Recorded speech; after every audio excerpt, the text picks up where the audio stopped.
Coba amati skenario ini sebentar. Ada dua orang yang awalnya punya hubungan yang baik saja.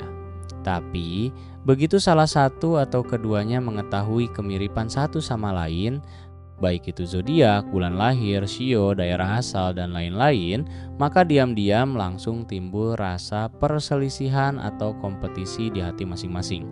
Kenapa ya hal ini bisa terjadi? Atau mungkin kita pernah berpikir, kenapa Indonesia dan Malaysia itu sering banget berselisih, mulai dari masalah klaim budaya, kuliner, sampai hal-hal kecil di media sosial. Padahal kalau dipikir-pikir, kita ini kan serumpun. Bahasanya mirip, fisiknya mirip, budayanya juga banyak yang sama.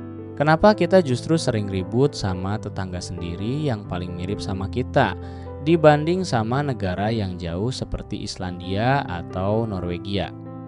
Ternyata ada satu konsep psikologi dan sosiologi yang bisa menjelaskan fenomena ini. Namanya The Narcissism of Small Differences atau narsisisme dari perbedaan-perbedaan kecil. Mari kita bedah akar masalahnya. Istilah ini pertama kali dicetuskan oleh bapak psikoanalisis Sigmund Freud pada tahun 1917 dan dikembangkan lebih lanjut oleh sosiolog seperti Michael Ignatieff. Secara sederhana, konsep ini menjelaskan kecenderungan psikologis di mana individu atau kelompok yang memiliki banyak kesamaan justru memiliki potensi konflik yang paling sengit. Kenapa bisa begitu? Ada dua alasan utama. 1. Ancaman terhadap identitas. Waktu kita melihat seseorang atau kelompok yang sangat mirip dengan kita, batas antara siapa diri kita dan siapa mereka menjadi kabur. 2. Kebutuhan untuk tampil beda. Ego manusia itu butuh pengakuan bahwa dirinya unik. Ketika ada perbedaan kecil saja, misalnya sedikit perbedaan dialek atau bumbu masakan, perbedaan itu langsung kita anggap sebagai ancaman terhadap identitas kita.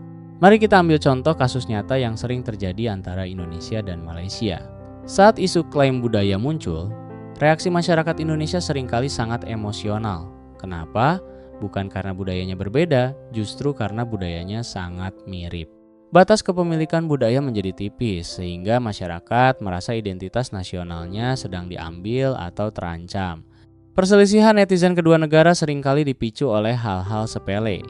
Ini adalah cerminan dari ego kelompok atau national pride yang merasa harus lebih unggul dibandingkan pihak yang paling dekat dengannya.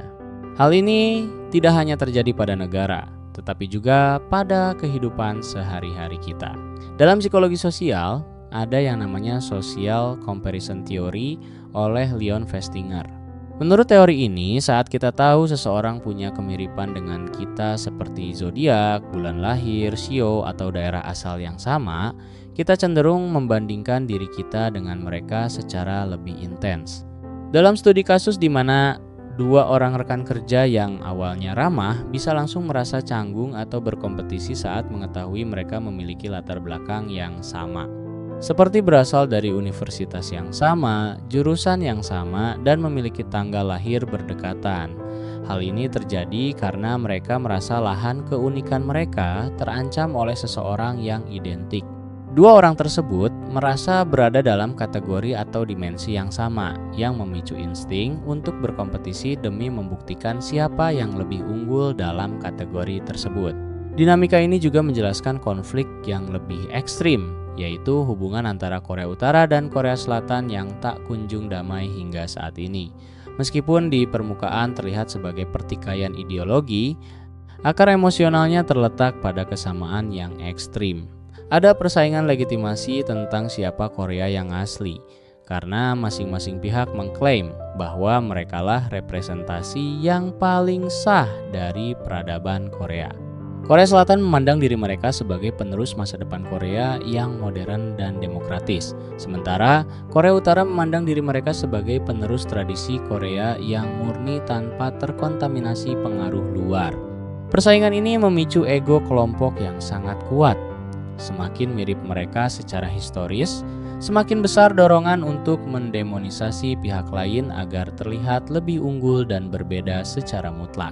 Fenomena ini juga pernah diangkat dalam sebuah drama Korea yang berjudul Cheese in the Trap. Dinamika hubungan ini terjadi di saat karakter Hong Seol merasa murka ketika ada teman kuliahnya yang bernama Min So meniru plek ketiplek gaya rambut dan pakaiannya. Kemarahan tersebut bukan sekadar karena ditiru, tetapi karena identitas personalnya terancam oleh seseorang yang berada di lingkungan dekatnya.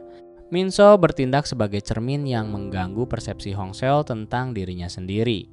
Jadi, apa kesimpulannya? Kita harus berhenti bersikap naif dan percaya bahwa konflik serumpun atau rivalitas ini bisa diselesaikan dengan jargon perdamaian atau diplomasi yang manis. Realitasnya, kompetisi dan gesekan ini tidak akan pernah hilang. Selama ada kesamaan, akan selalu ada dorongan dari ego untuk membedakan diri dan memperebutkan validasi. Indonesia dan Malaysia akan terus bersaing. Korea Utara dan Korea Selatan akan tetap terpisah. Dan dalam kehidupan sehari-hari, kita akan terus merasa terancam oleh mereka yang mirip dengan kita. Solusinya bukan berusaha untuk saling mencintai atau berpura-pura tidak ada bedanya. Cukup akui mekanisme psikologis ini secara rasional. Saat kamu merasa terganggu oleh orang lain yang mirip denganmu, atau saat kamu lagi kesal sama tetangga yang punya kemiripan, sadari satu hal. Ini bukan tentang mereka, ini tentang ego kamu yang menolak tersaingi oleh bayangan cerminnya sendiri.